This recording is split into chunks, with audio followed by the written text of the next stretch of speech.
Beware.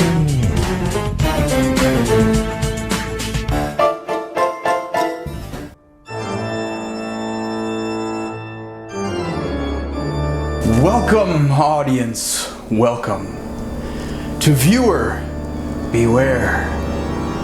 I apologize for the pageantry, but I just thought it was appropriate for tonight's episode, The Phantom of the Auditorium. Now, at this point, we all know the tale of the Phantom of the Opera. It's pretty much like Romeo and Juliet.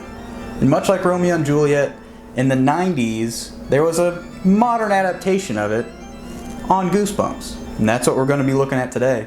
This is actually a lesser known episode, at least to me. I forgot swaths of this episode. Upon rewatch, there are so many things that were there that I had no idea. But that brings us directly to our What Gives You Bumps section of the show. Let's count it down. We have 3 creepy adults, 1 child-grabbing hobo, 1 jerk-ass teenager, 1 clueless teacher, 1 child death, a series of OSHA violations, and of course, an incredibly obvious Canadian accent.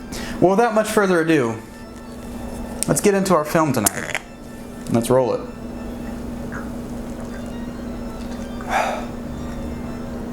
Did anybody actually like going to school plays? I mean, I did because you got out of class early, you could fall asleep, and nobody would notice because it was dark. But did people actually go in there and appreciate their fellow students singing Bye Bye Birdie? Was that something that people looked forward to? Not me, for that part, but, you know, no school, listening to bad show tunes. There are worse things in life. But anyway, let's roll it. We start with a nightmarish, seizure-inducing montage before our heroine, Brooke, finally wakes up screaming. Brooke finds out the next day that she has the lead role of Esmeralda in the school play of The Phantom, all to find out the role is haunted. I wouldn't want the lead. Haven't you heard? This play is cursed. Another student explains that when the school was built, they put on the same play, only for the boy cast as a phantom to go missing, never to be found. Next time the school tried to do the play, the boy's ghost appeared on stage. Makes you wonder why they even bother trying anymore if it's a known haunting. Anyway, Brooke gets choked out. We find out the hand that choked out the girl is the star of the play who is playing the Phantom. Not exactly great acting etiquette to assault women behind the scenes, but the drama teacher seems unfazed. She also doesn't believe in the hauntings. I don't want to hear that old story, Tina. The students run through their roles and discover that the stage has a trap door that, quote, hasn't been used since the first production of The Phantom and has never worked right. Nothing says drama like a massive OSHA violation in the middle of the stage. We see the actors stalked from the catwalks, but none of them seem to notice. It's probably no big deal. Brooke and the lead actor decide to stick around after rehearsal to check out the trap door, revealing that Brooke had dreamed about this, and this is the first time she's seen it. The trapdoor is unreasonably deep, leading them all the way down to what appears to be a sewer system under the school. In classic Velma fashion, the nerdy girl loses her glasses, she can't find them, and then is jump scared by the lead actor. The kids are looking for a way to get the trapdoor moving again, before a rat is clearly thrown at the lead actor, and the door begins to move on its own. Clearly the ghost was annoyed at their presence. The trapdoor gets stuck on the way up, and Brooke has to boost her friend up out of the hole, who then promptly forgets about her. Eventually she is helped out of the trap by the school janitor pedophile. The night janitor then gives a cryptic, screaming warning at the actors to stay away from the trapdoor, despite it literally being in the center of the stage they're going to act on. Stay away. Stay away! Stay away! The next day, Brooke meets the new transfer student, Brian, who is not in the play or production, but for some reason is on the stage and holding a script. Brooke leaves the new kids to the other drama geeks to get something out of her locker, when she discovers a stalker has broken in and left a threatening note and mask. When confronted by the principal in a giant suit, she brushes off the mild stalking and takes off to find the lead actor. She confronts Zeke about leaving the note, to which he denies and says it's obviously the Phantom, which Brooke immediately agrees with. The Phantom? It's obvious. That night, Brooke is running over her lines when she hears something in the closet, which is just a falling game of checkers, which is strange in its own right. But before she can contemplate the sentient board game, she is met with an actual breaking and entering situation. It turns out it's just Zeke, but still, that's pretty strange. Why is he in her room in the middle of the night, unannounced? The next day, Brooke is in rehearsal when the lights go out and a figure of the Phantom becomes clearly visible in the rafters. Even the teacher notices it. He then swings down from a rope, something that's definitely not suitable for a children's play, and grabs Brooke to give her a warning before leaving by the trap door. I'm warning you, go away.